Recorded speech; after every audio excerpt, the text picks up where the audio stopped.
Dostlarım merhaba. Geçen hafta 40'lı yaşlarında bir hasta 2 aydır geçmeyen gribi nedeniyle bana geldi. Adı Mine Hanım olsun. Aralık-Ocak ayları dostlarım viral üst solunum yolu enfeksiyonlarının en sık görüldüğü aylardır. Grip dediğimiz hastalık siz de duymuşsunuzdur. Normal şartlarda ilaçlı bir hafta, ilaçsız 7 gün, bilemediniz 10 gün sürer. Mine Hanım kendi ifadesiyle 2 aydır sürünüyor, bir türlü iyi olamıyormuş. Doktor bey 2 ay önce grip oldum diye anlatmaya başladı. İlk gün burun akıntısı, boğazımda bir gıcık oldu. Ateşimin çıktığını hissedince hemen bir nörofen aldım dedi. Dostlarım, ağrı giderici, ateş düşürücü, burada isimlerini gördüğünüz parasetamol grubu ilaçların gribi engelleme gibi bir özelliği yoktur.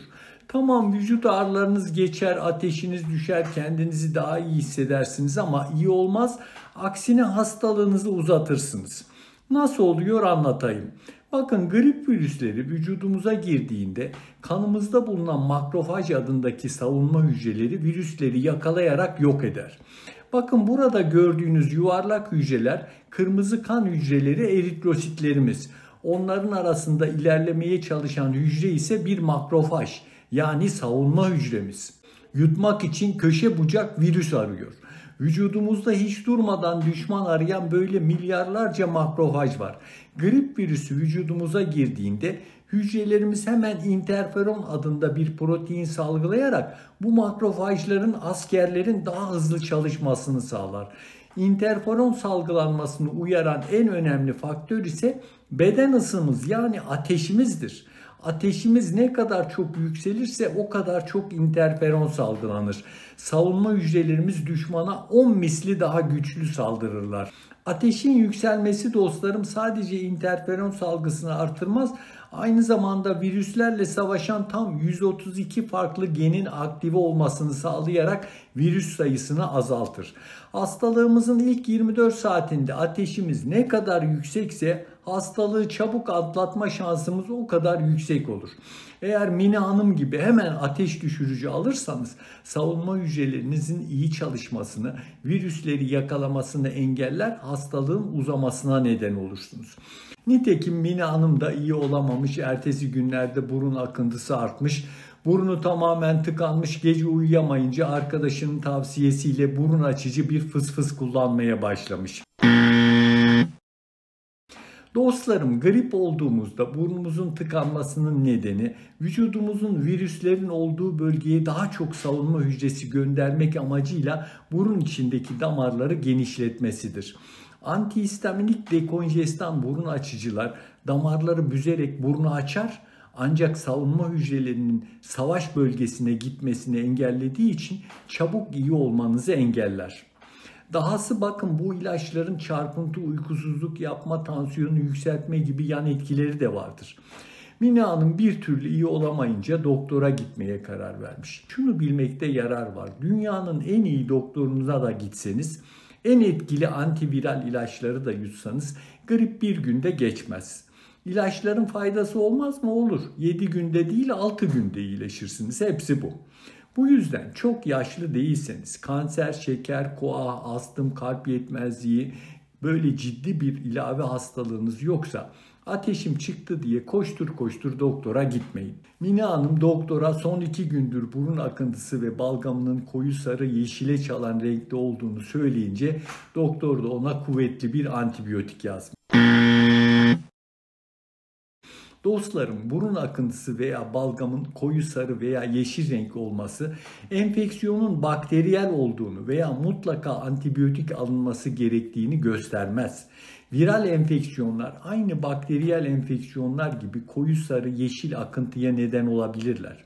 Yeşil rengin sebebi ölü virüsler, ölü savunma hücreleri ve solunum yolunun hasar gören epitel hücreleridir. Sarı yeşil akıntı durumun kötüye gittiğini değil, solunum yollarının kendini temizlemeye çalıştığını gösterir. Öksürerek, sümkürerek bu akıntıyı atabildiğiniz sürece de endişe etmenize gerek yoktur. Hocam sonuca gel, Mine Hanım'a ne oldu diyeceksiniz. Yaptığımız tetkikler Mine Hanım'ın her iki sinüsünün de iltihapla dolu olduğunu, yani sinüziti olduğunu gösterdi. Dostlarım, yaklaşık her 20 üst solunum yolu enfeksiyonundan biri sinüzite dönüşerek bazen birkaç ay süren öksürüğe neden olur. Gripal enfeksiyonun ilk günlerinde yapılan yanlışlar gripin sinüzite dönme ihtimalini artırır. Grip olduğunuzda iyi olmak için mutlaka bir şeyler yutmalıyım, serum taktırmalıyım, iğne yaptırmalıyım, antibiyotik almalıyım hatasına düşmeyin. Burada isimlerini gördüğünüz bu parasetamol grubu ağrı giderici, ateş düşürücü ilaçlar sandığınız kadar masum değildir. İyileştirmeyi geciktirmelerinin yanında tansiyonu yükseltir, mesane ve böbrek kanseri riskini artırır, karaciğer yetmezliğine neden olabilirler. Grip olduğunuzu hissettiğinizde ilk yapacağınız iş vücudunuzu istirahate almak olmalıdır. Eve gidip yatın ve üzerinize bir battaniye alarak vücut ısınızı yükseltin.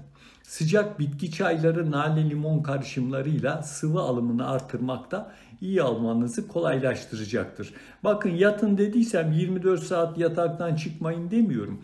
Günde en az yarım saat açık havaya çıkmayı, gün ışığı almayı ihmal etmeyin. Sıkı giyinmeniz şartıyla yorucu olmayan kısa bir yürüyüş de kan dolaşımını artırarak faydalı olabilir.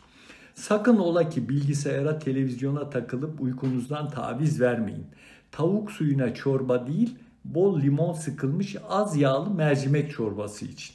Yağlı yemeklerin biraz önce size anlattığım interferon salgısını azaltarak savunmamızı zayıflattığı gösterilmiştir. Tam aksine yağsız, şekersiz bitkisel beslenme hem enfeksiyonlara yakalanma riskinizi azaltır hem de hasta olduğunuzda çabuk iyi olmanızı sağlar.